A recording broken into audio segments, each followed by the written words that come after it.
with your host, who do the most, Coach Bree.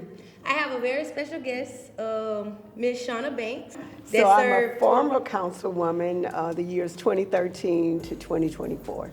Okay, so let's talk about your experience being a councilwoman. Oh boy. So it feels like, you're when I first became a councilwoman, very naive. I am a third generation Scotlandville native. Okay, So, Scotlandville. yeah, so I always lived in Scotlandville, both sets of my grandparents, both my parents. My mom was in the first class of Scotlandville High School in 1956, and she's the oldest of 12. My father, the other high school in Scotlandville, Southern University Laboratory School, same thing. So just knowing about the change in my community was what drew me.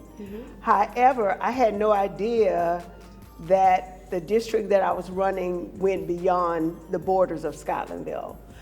So it ended up that I was actually serving over 30,000 people, 80% of the city of Baker, which is a 70714, of course, Scotlandville 70807, and then kind of like the Central Plank Road area, 70811. Yeah, yeah, Ville Platte. So yeah, but very naive, but what was very good is the fact that I lived a very diverse life, so that's what changed. Going to Southern Lab, we had kids from every zip code, so knowing different people, other communities, how people live, many of the persons that I end up serving, I knew them as a child. So it was a growing experience, but it definitely had extreme highs and extreme lows. So talk about some of your lows. Some of my lows basically is, again, in the community of Scotlandville, I did not know racism. I did not experience racism, and ironically, with my mom and dad being born in the 30s, they didn't either. Because during that time, Scotlandville had its own everything. Scotlandville will be our black Walmart mecca. That's where it was. So my parents never had to leave the community for church. They didn't have to leave the community for school. They didn't have to leave the community for transportation, grocery, or jobs. So that basically is what I was experiencing. And even going to from Southern Lab to Southern University, you're still around the same people. Right. And even in the work world, basically, if you haven't learned, Baton Rouge is a who you know area. So the people who gave me opportunities in job it was either someone my parents knew, someone I knew, we went to the same school. So going to the council and the makeup being 7 white Republicans and 5 black African Americans was my first introduction to how systemically racism really impacted our communities. And then, so that was, one of the lowest, but also on the other side of the spectrum, how unknowledgeable, if that's a word, our black people are as it relates to politics, as it relates to not only racism, but the way we are within our black community in classes. And so it was a very frustrating time. We don't read, we don't study, we don't understand, we jump on bandwagons, we don't do our homework. And it was very difficult serving many people who actually had no understanding of the fight. So it reminded me of Christ who, knowing he was hated in some cases, still died. But by the same token, I always knew there were more for me than against me. But it was just the fact that we had so many on both sides, and you're in the middle trying to really operate in righteousness, in equity, in all the things that you want for your community, but having to leverage that was quite difficult. Okay, so being that you were around, you grew up with the Scotlandville area, you felt you did more, you tried to push more for the area? Well, definitely. When I got into, when I came to Scotlandville, I was actually the first councilwoman, being a woman, but only the fourth. We have only had representation in city parish government for like 50 years. So the George A. Newman Community Center, which I didn't even know I was going to be the department head of, he was our first councilman. And then, knowing Kip Holden, our first black mayor from the Scotlandville community, of course, Chief Woods, who was our first black fireman, Ulysses Bone Addison, Scotlandville graduate, was a champion in track and field here, and then myself. And what I realized, there were some things that from the outside I was very judgmental as it relates to the way African Americans serve, but I understood the fight now. Right. And how you can fight all you want, but there were powers that be that no matter what you did. And then that was a divisiveness among us, because Black Americans, by nature, we want to fit in. Right. We want to get along, whereas whites are taught to dominate. So you're dealing with people who want to dominate and actually have the power to do that with Black people who want to fit in. So the lines became gray, but where me, because of the way I grew up, and I grew up in a way where I was never denied anything, I did not understand why me or my community should be denied anything. So in those fights, some of the things that I did that others didn't is, I had big fights, like because I saw where Scotlandville lost middle-class housing because of airport expansion. I saw how our entire corridor of scenic highway in Scotlandville was totally disbanded because of I-10 North. I understood that systemic racism is about destroying from the outside, and I saw where we were given, even University Place, which is behind Southern, for wastewater treatment plant. So I had that knowledge and lived through a time where I understand how that worked. So when one of the biggest fights I had was to move our zoo from its current existence on Thomas Road. And that was it was just about every rich person in the area, was like, and just fighting that. And now we have over our first $50 million expansion. So I know you move things out of our community, that's how you kill us. Right. Or if you want to move a tire shredder across from us, our airport, well, what are you going to do? You make us more industrial, so what happens to the residents? So it's having that kind of keen knowledge that racism isn't always in your face and calling you a nigger. Right. Well, it's how they work the system to take away from your community so you become disbanded. Wow. You are spitting out gems. That's how it works. So we talked about when you first met me, you was like, oh, you that coach that, dress up and this and that. How did you find out about, that? Hey, you boss. I love it. I love it. I'm like, I just knew when I read your story, and I saw like stuff about this girl that this coach dresses all boss, and she's getting fired. And I don't remember the story, but I remember when they said she's now at Scotlandville. And I was like, wow, but I like pushing the barometer. I like pushing things. I like people not to put me in a place of what they think I should be. And that's what you did. You went against tradition.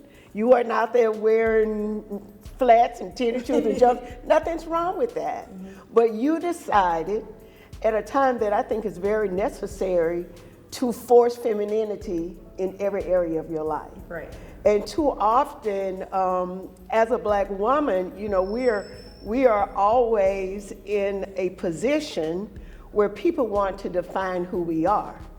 And we should not do that. We are multidimensional.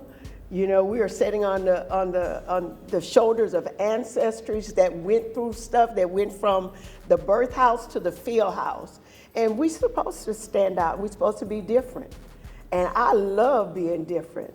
When I'm a fight on the council, people are like, the only time you dress up is on the council. I said, well, if you're gonna cut up, you ought to look good doing it. Okay. And so I resonate with that. I don't think you're supposed to bow down and let anybody tell you how you're supposed. So if you want to come out with a glitter suit on, and you see now who we praising, what's the lady name at LSU? Kim Mulkey for her sequence. But hey, you started it, but you'll never get the credit. Nah, it's okay. You'll never get it, and that's what we as black people do. Up, though. You know, I think it's just that I'm younger, so I get more of the public eye. I'm not, you know what I mean? So I feel like coaches been doing it for years. Because I mean, that's my older coaches. My college coaches, they dressed up. So okay, this is the question. Did they dress up in 4-inch heels, and did they have on a tight pantsuit? She used to dress nice. She had heels. She had heels. Cause that is what caused the devil to hate on you. Yeah, but I mean, what they turn to evil, make it to some good. Yeah, we talked about that. So I love it, you know. So I commend you. I think as a coach, you have such an ability to impact young women. And I work in the school system. I work for EBR. I'm a career employee. I work in alternative schools. So I deal with the kids that are in long-term suspension, 2 or 3 years behind. So you know what? I actually have a player that's really, really, really good. She's really good. Okay.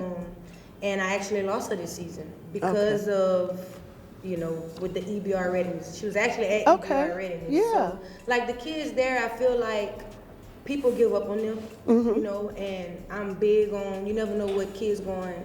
So let me tell you, and I'm in the school system as an ancillary. This year I do more community. But what you're saying is exactly, I was 3 years at EBR readiness. During that time, I had more kids accelerate because I let them do it all the time. And I was able to show them the distance. We hold our kids back too much. We really do. And instead of letting them just fly, you know, if you can't, you know, it's like you can't take but 3 new classes. Why?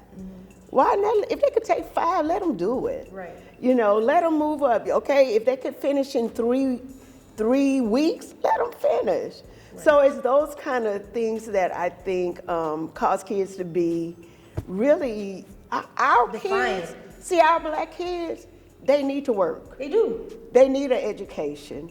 And we need to do everything that we can to help them. And so what may work for another child who could do 6 hours of class or 9 hours, go home and keep going, others can't. Right. They don't have the time. I believe kids should have an opportunity to go to school year round. I agree. I mean, it's gonna mess up the sports and stuff like that, but I mean, See, and I don't know about that part, but most of the kids I'm talking about, they ain't eligible no way.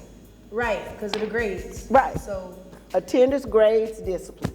So let me ask you this: if you could stay on the council, because I know you served your terms, would you do it? Absolutely. So wait, politics is addictive, like any behavior, you know.